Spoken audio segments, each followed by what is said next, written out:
Hi everybody, welcome to Artist Talk presented by Arnica Artist Run Center.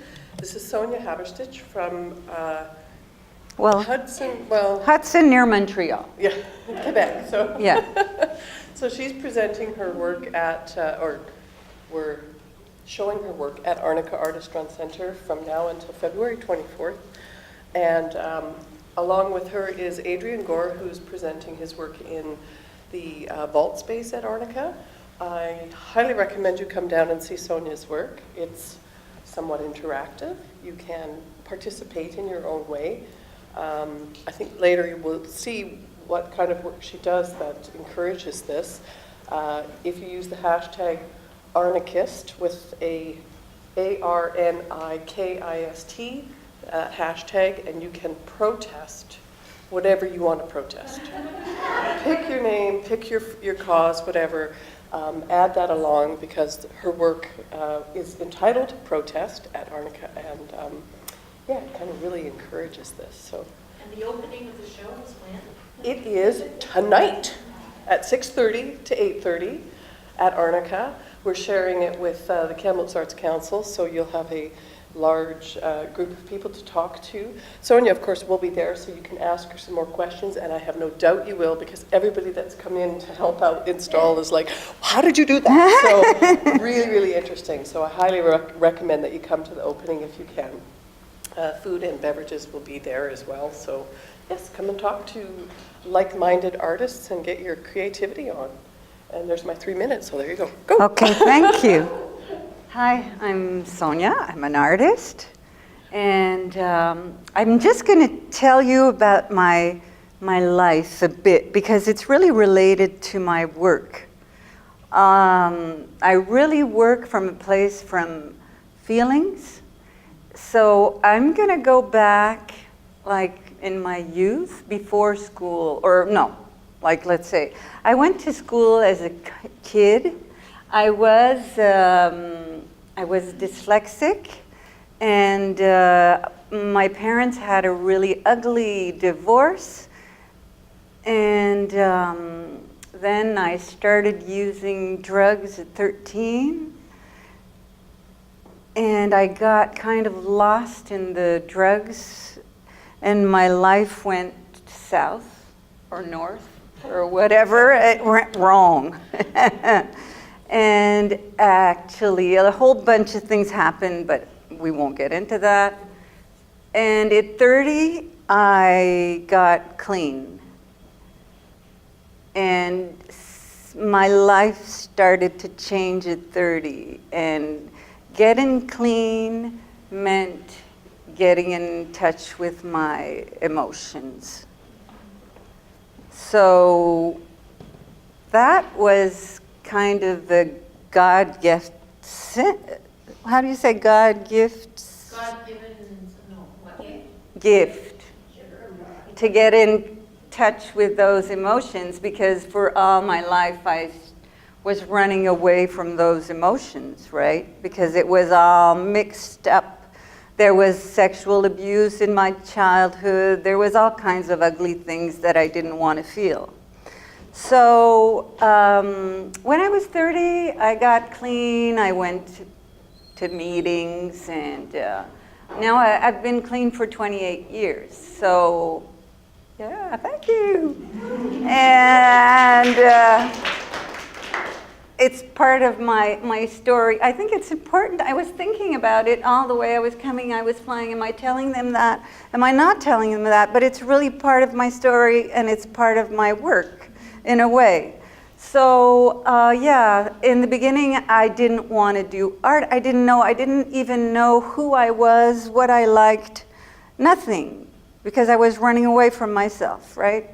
So in the beginning of my recovery, I did therapy and everything, and I started painting these little things that are really childlike. I was buying these plastic things, animals, and I would paint them, and they were very naive looking. And I was in therapy, and my first customer was my therapist. So she bought a painting, which made me feel good. And finally, I found myself in taking a ceramics class because I didn't want to go back to school. I hadn't finished my high school.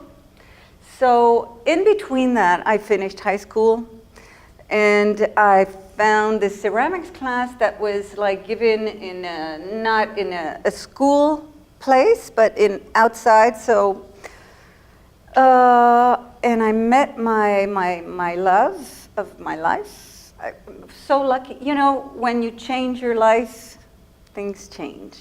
And so I met Eric, and he was, he had done his bachelor's in fine arts. And I thought, ooh, wow! Yeah, and I went back to school, and I went, I did a certificate at school, and then I was at UQAM to start with. And being really, really, really dyslexic, it was hard because we had to write a lot of papers and everything. So then I switched to Concordia.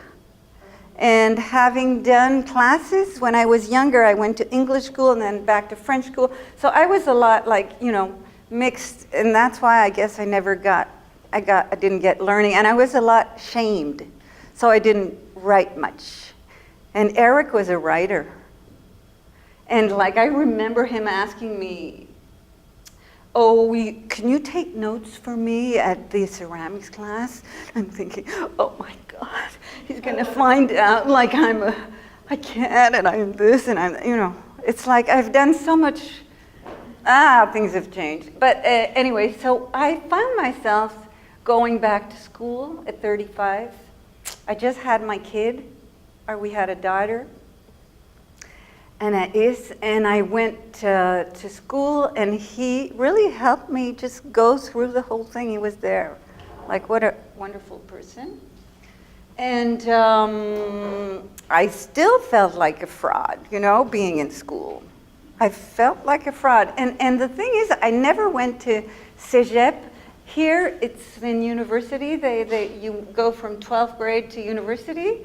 In Quebec, we have this 12th grade, then there's Cégep that lasts for 2 years or 3 years, depending if you're doing technical work. Technical, it's 3 years, or if it's 2 years, you go to university. So, and that's where you learn all your drawing skills and, you know, all the skills that you need for art doing. So, but I went directly to university. So I didn't have all those skills of drawing, but in a way I used that to my advantage, because then I used everything that I did. My life is kind of backwards because I had my second kid at 45. So everything I started late, you know, but that's fine because I have a life now. And I'm gonna show you some work. Okay, you're here for that, right? Okay, so it's the down. Okay, so this was, this installation was, they were gonna tear down this building where they had rooms. People rented these rooms, and I had a friend who died of an overdose in here. So it was funny because I found myself using one of these rooms. Anyway, it's just like, anyway. And we were building our house, and we were cutting all the wood in the backyard. I was wondering, what am I going to do? What am I going to do? And I hadn't started my bachelor's at Concordia. I was going to just go to Concordia. So I did this work. I was bringing back from Hudson all the branches I would cut, and I would just sticking out. And then it took a life of its own. It was when we would walk into this room, it smelled the branches, and they had such a feeling. And what I liked about it, it's that it seemed that nature was taking over the building. And the building was going to be, anyway, raised, hazy, going to be like, so this is just another picture of what you would see on the walls. And it's like hair a bit, growing. So there's all kinds of readings that you can do through my work. My work is not only about one thing, it's about many things. And that's what I mean when I work with the feelings. It's not intellectual, because my intellectual thinking is very scattered. And I guess that's because I'm being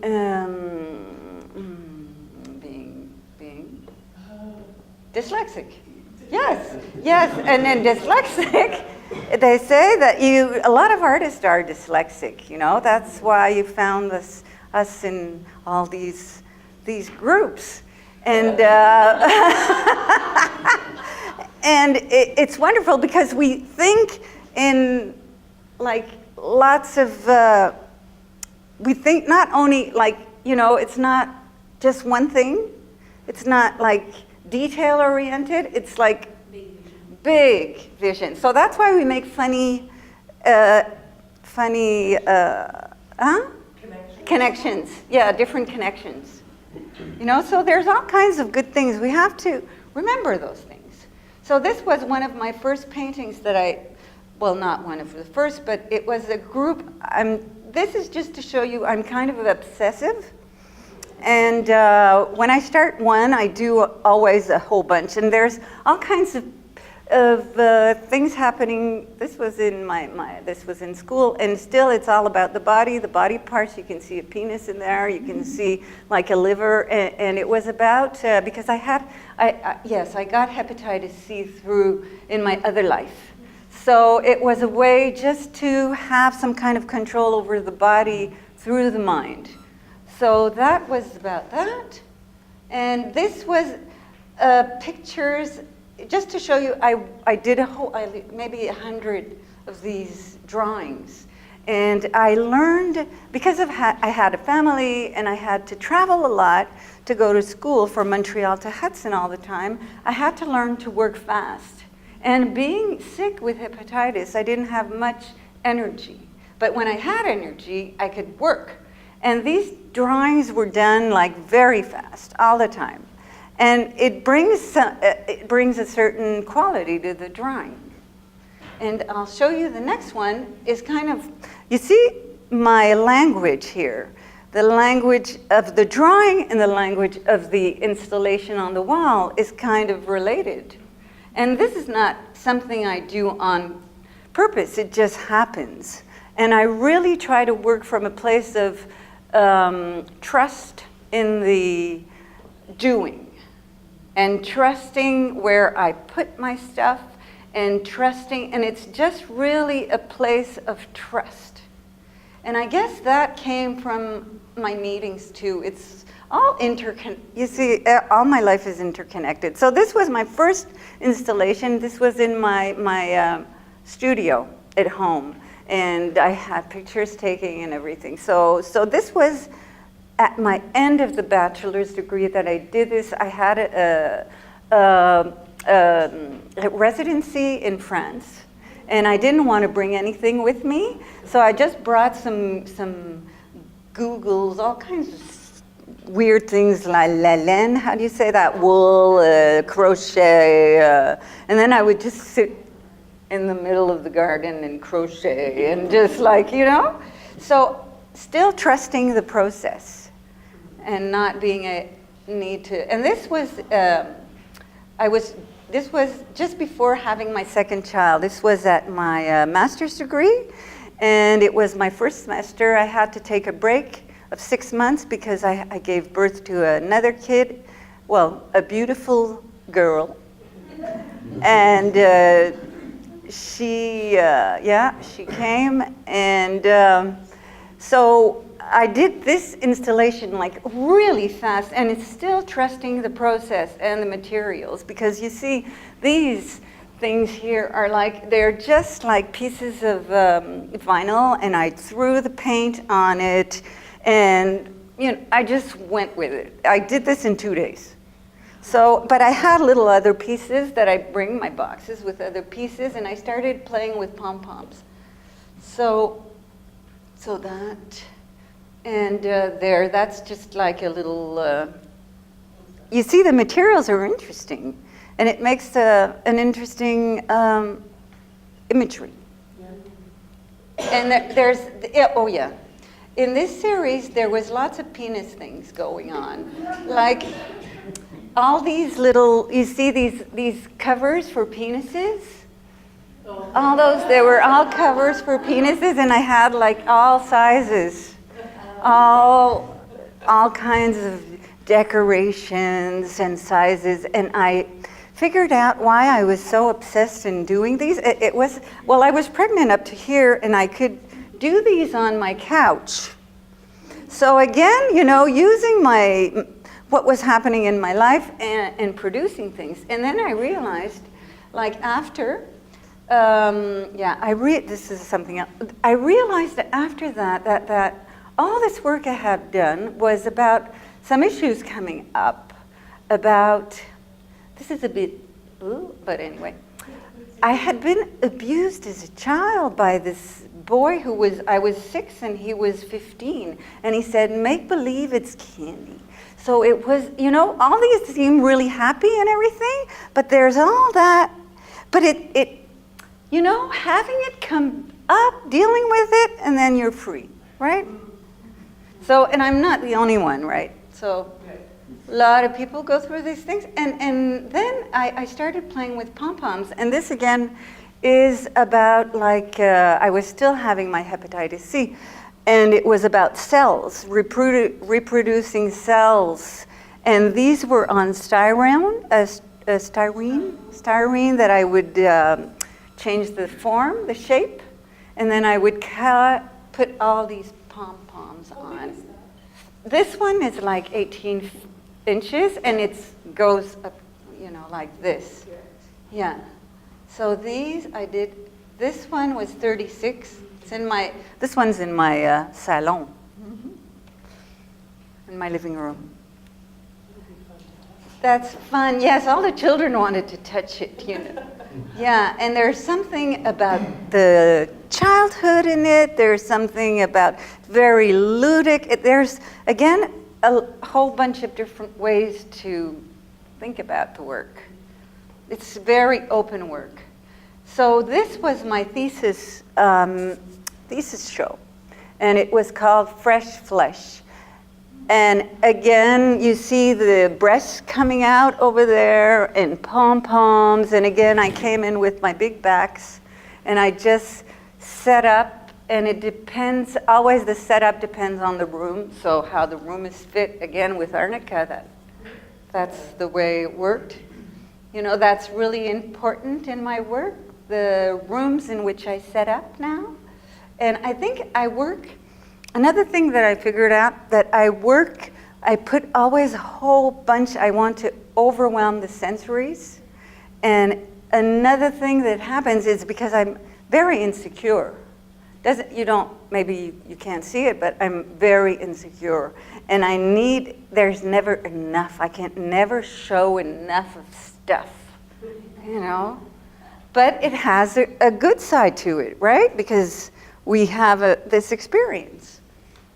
So this is, you see I did the little beadworks on materials up here, and with, that's what I was talking to you yesterday about the ironing, you know, and that was about the woman's work, you know, the kitchen, yeah. And there, another one. I really, really like this show. And I have, the next one I think is, no, not this one. There, the bananas. I had, this was at that show, and I always like to think, okay, how can I get the people passing in the road to be wanting to come in the space? So I had a friend who was an engineer, and I got him to work for me. And he made me these we got these motors, and he figured out a way so they would twirl. So it was about these bananas, and the next one is just the bananas that are stopped.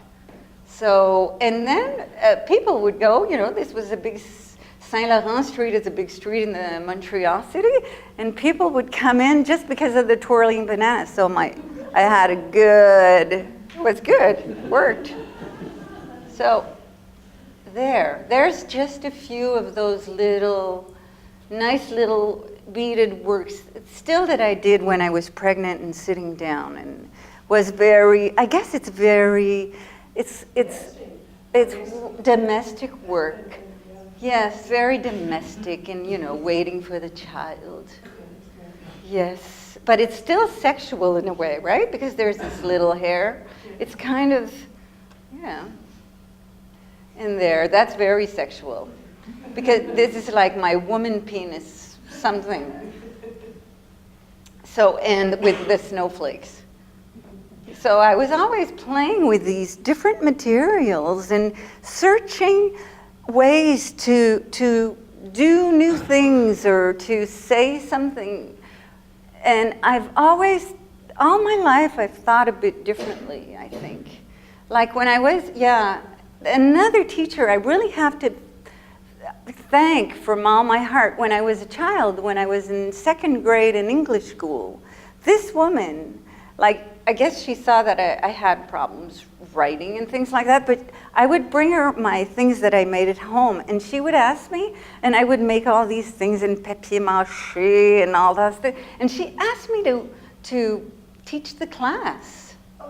Yeah, and I've always remembered that, when I got clean, and I was thinking, what am I going to do with my life?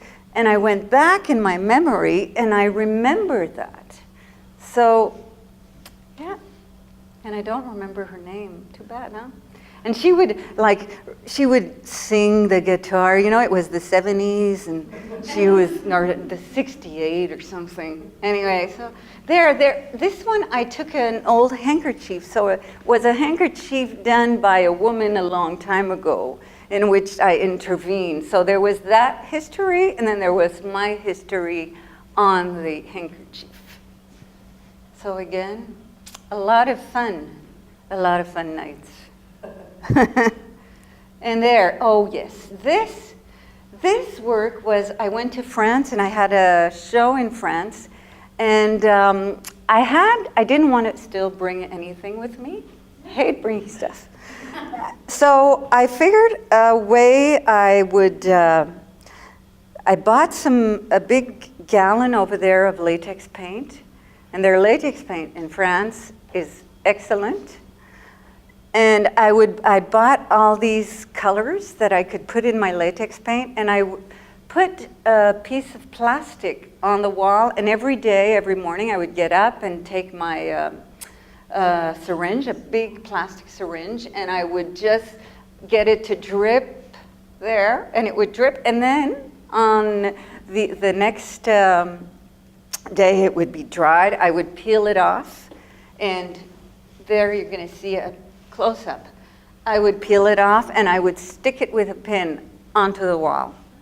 And what I liked is they had the windows were open, and at night it was the south of France. It was beautiful, so the sun would come on it, and the wind would just move it a little bit, and all those things were things I didn't even know would happen. But you see, again, trusting and just doing, things happen, and you use it.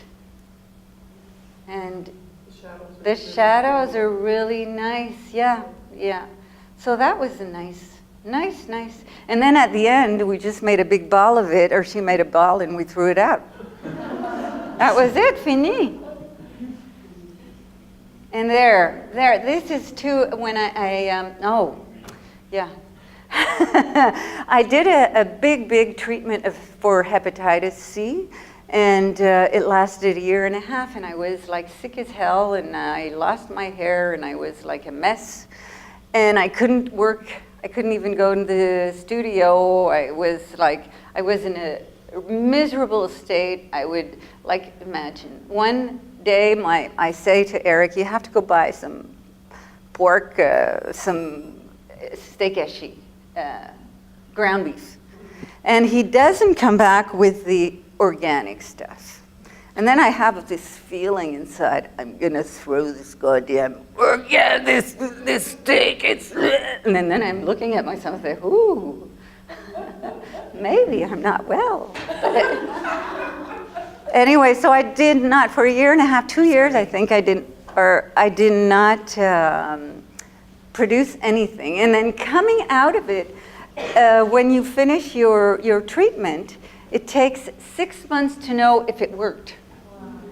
Yeah, and so these, I did all, they were kind of cells, and they were representing to me these happy cells. Things are working out. And again, just having that thing that I could do, because, you know, there's the worst thing is to be totally not have control over anything, or over your body, or over your health. It's the worst. And for me, doing this was a way to have that control. Whoop. There. So I made a whole bunch of those. And they were really fun to make. What are they? They're ink, they're ink on paper.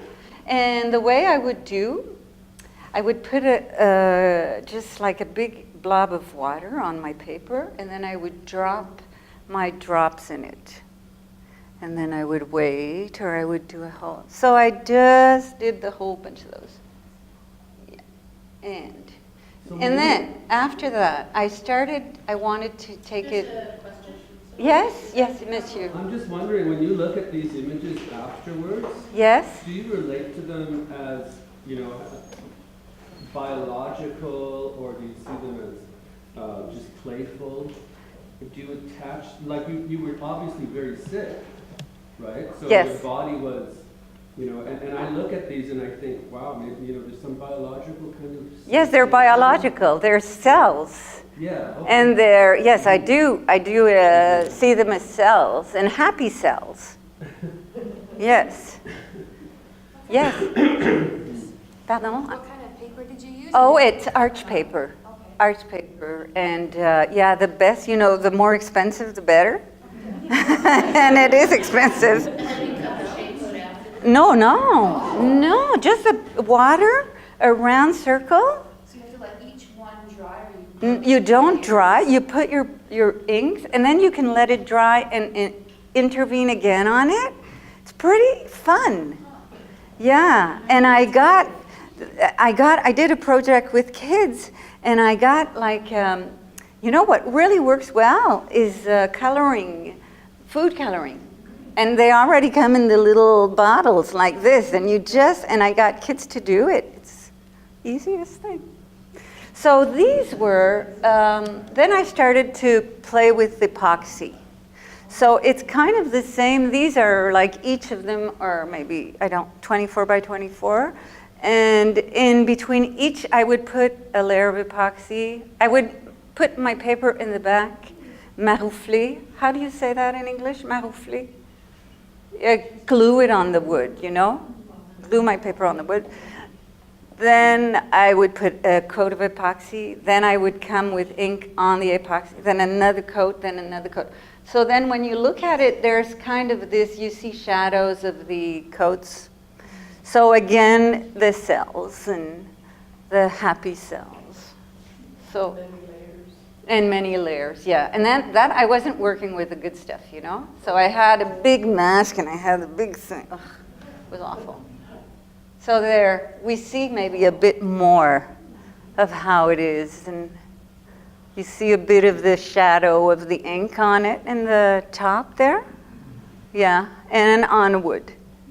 Yeah.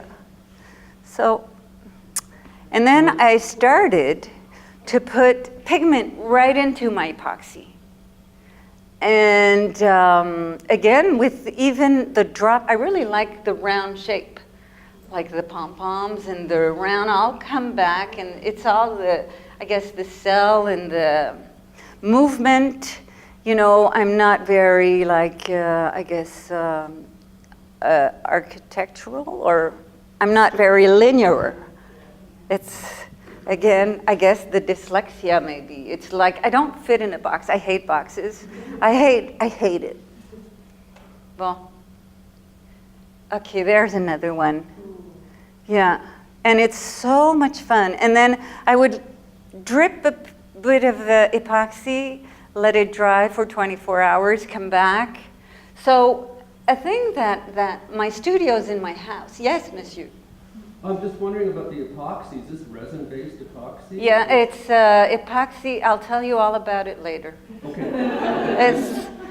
It's really good stuff. Anyway, so I let it dry, and I can, my studio's in my house, so then I can go do my whatever, you know, vacuum, fix the whatever. So it works out really well. And the best, I'm at work in the morning, and then I have the whole day to myself. So I have a really, I would say, like the best life. Yes. Yes, I have a good life. Bon, this now, I thought, oh, they're coming out of the painting, and I'm starting to make just little shapes. And when I had the photographer come, I had them all separately, and I thought, oh, it would be interesting maybe just to put them on a wall and create some kind of movement in them. So I started, this is the start of my last work that you're gonna see. And this is maybe this big, you know. Are those still on paper? No, they're not. They're just like resin. They're just resin, no wood, no nothing. Resin. Yeah. And there. This was a show I had in Outremont in Montreal. And this is a 50-foot long wall, 18 feet high. And I was thinking, okay, I got the show not for this work, but for another work. And I was thinking, okay, I'm going to show something new there. I didn't tell him, but I came there, and he says, oh, you're not showing me. And I said, wait. And anyway, it worked out really well. And these pieces are the same.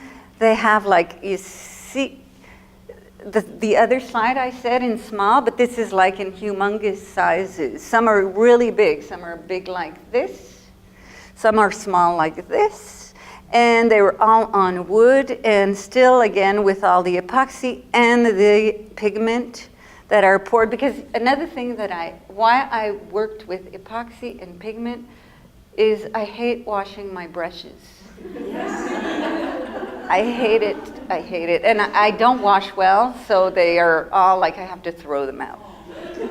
And this, I don't wash anything. I just like, it's not very ecological. I just pour it with cups, and then I throw it with it. I don't know. And so this was fun. And then when you looked at it, it looked like, you know, planets, cells. It's really all kinds of, again, you can read it in certain different ways. So there. And that's, you see, I did do a little installation for him. After he says, oh please. So then, okay, I brought my bags back and my pom-poms and everything. And it worked out in the little line of paintings. And you see, I just put it there. I just trust, you know, when I'm doing this, I don't think about it. I trust my arm and my hammer where it's gonna go. And I look, and I work pretty fast. So, yeah, there's just a little close-up. And again, my little eye on the little material, I did these little, they were very naive kind of looking, this one and the, you know, with the eye and the plants in there, yeah. So I'm showing a part of myself that's very personal. Yeah. And now we're at the protest thing, the protest signs. These pieces, some of them were showed in my other show that were on the work, and I had a show in another space in Laval after that Outremont show. So I wanted to show them in a different way. didn't want to do the same thing again. So I thought, like, okay, I'm always thinking we're not getting enough grants and we're not represented enough, and there's always something to say about artists. We're not recognized for all we bring to society, because we do bring a whole bunch of stuff. If you look at TV, there's a whole bunch of stuff they steal from artists, everywhere. They just take. So, and then they don't even put your name. Anyway, so, and I thought, like, this would be interested to, and in Quebec, what was happening at the same time, we had a whole bunch of protests going on. Like, all the kids in university were coming out, and they were walking. It lasted, like, for 3-4 months. Lasted a long time. It was amazing. Hundreds of thousands of people in Montreal walking in the streets. Nothing happened. It was pretty amazing. We had a few fires and things, but, normal. But, so, some of them, like, you always get, like, a weird protester, a bad protester. Not a nice protester. So, so there. And this is another space. It was in Trois-Rivières. I had the same show, and then I showed them all against the walls. I don't know if I have that one. There's you can see. Oh, you recognize something? You recognize this? Huh? Okay. And that's funny. There, you see there in this space where I had it all hanging from the wall, the ceiling with long metal rods. And in this thing, what I thought you needed to have, like, in the space, you needed to have people for it to make sense. And if there's no people, it's not making sense. They're just hanging. So that sometimes you do things and it's not exactly as strong as you wish, but when the people were visiting, then it was, okay, it makes sense. But, so that was that. And where are we?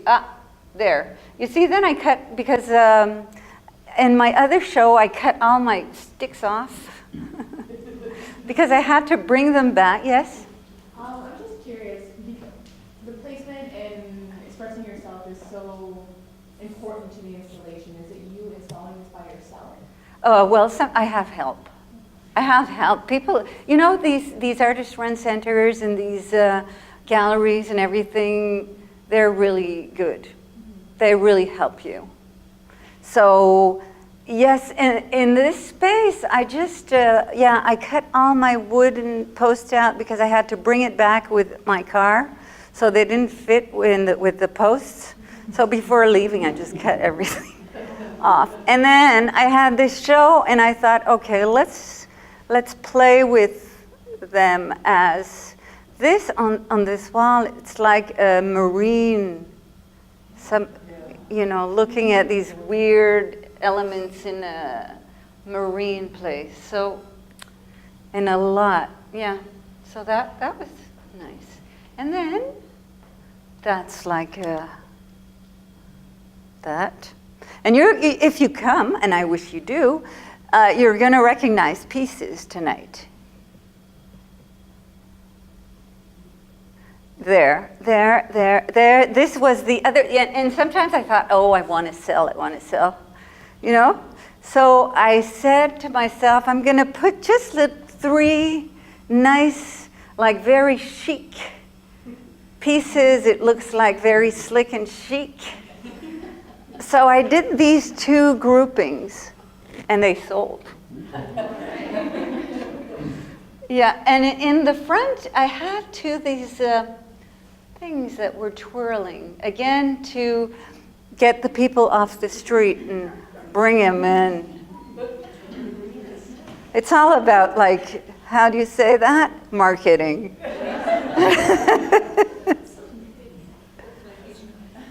Yeah, and then you see this, we saw the movie, I think? Okay, there, you see it outside. And they were kind of like, I don't know, I still have them in my studio. It's not finished again. This is not over. You know, I'll work on it again or more. We'll see what happens. And this was, like, this isn't my peanut.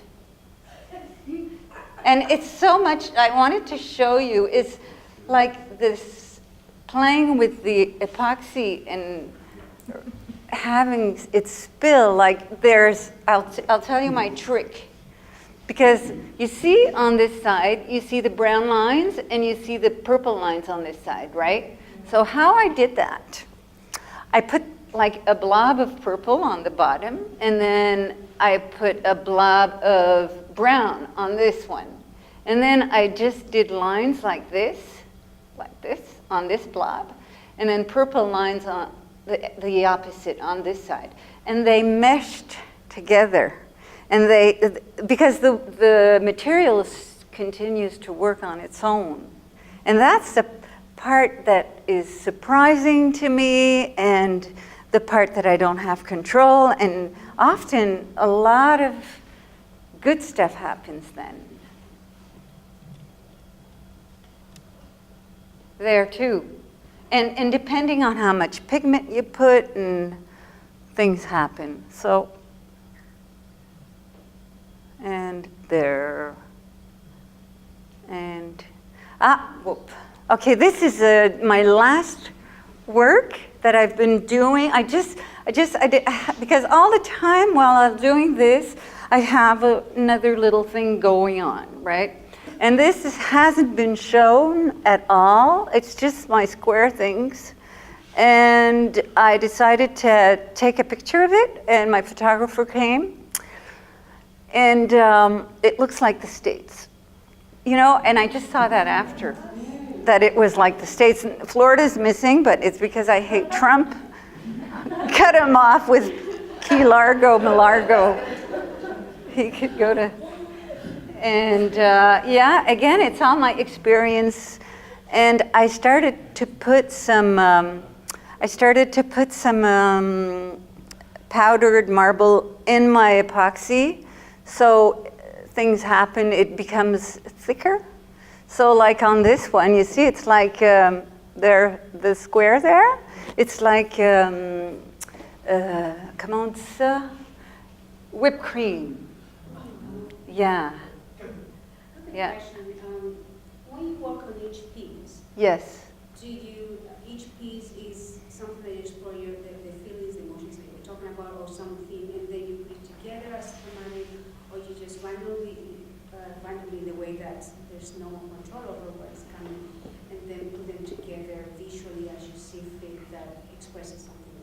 I just put them together visually as I see fit. And then after I see, oh, the States, you know, it's just like, it's all felt. All my work is all felt. It doesn't go here. I have like this, a hamster up here, or 2 hamsters, or 3, so I just try to stay away, you know, and some people are so good at thinking things through, and like I wish I was, and being so intellectual, and being able to put everything so well, and I can't.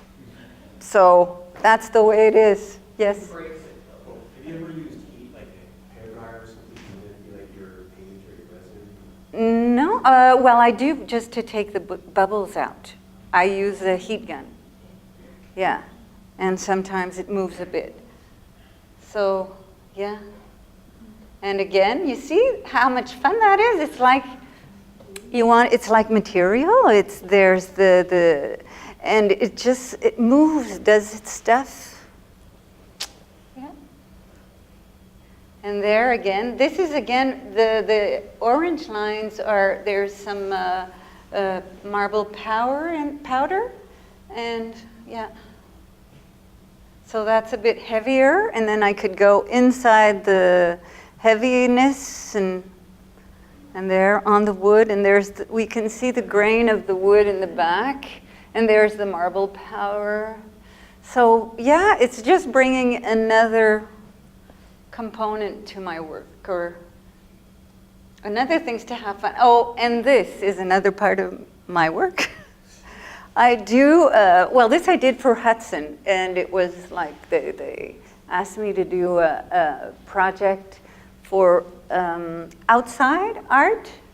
So it's on the water, and I'm just like sculpting, and I'm going to show you. This is my last picture, and this is Quebec, and it's gold.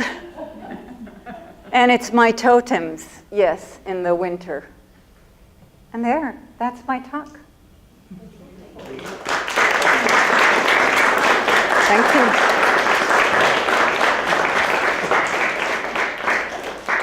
Yes? Can you talk a little bit about the actual epoxy itself? Because I think you mentioned yesterday I will, that yes. it's environmentally, Yes, okay. it's not toxic. Okay. So the epoxy I use is called Eco-Poxy. Everybody's going to write it down. Eco-Poxy. And if you phone them, tell them I sent you. I want a discount because I've been drinking this stuff. But Eco-Poxy is made with soya beans. They grow their own soya beans, and it's non-toxic. They use it in hospitals. They use it in, I should get it, like they should pay me. You know? They should, I'm going to phone them, I'm going to tell them. Yes, okay, and they use soya beans. It's in hospital floors. It's pretty amazing, and it's UV treated. You can buy too, there's the fast, the glue things. Anyway, they have a lot of different materials. They have plastic, epoxy. You can go on their website. They do planes with it. They paint planes. They do, you can do boats with it. So it's very sturdy, and you can use it like with to do molding. I haven't done that yet. Or like people who are into the sculpture thing, send me pictures if you make something with it. And you can make rubber molds and cast it. So much fun. And it casts in 24 hours. Yeah. Yeah. Yes, yes. My pigment is water soluble, so it's in water, so the pigment doesn't go in the air, because pigment is toxic too. So if you can buy the water soluble pigment, and I get that in Montreal, you can look at, there's a website, Kama, K-A-M-A pigment, and they have like really good pigments, the best for artists. You can make all kinds of stuff. I wanted to readdress a question that you asked about how she has helped put things up. Yes. What usually would happen at Arnica is like she'll place things and say, okay, well this needs to go here, so we can hang it, but she puts it. Oh, So okay. she doesn't have to spend all of her time hanging it. So when you do have help, you work with the artist is mainly putting the vision together, and the helpers just maybe assemble or hang or that sort of thing. So, yeah. And I want to say for Arnica, it's a really good space, really good, and you really should use it. Or, you really should get involved.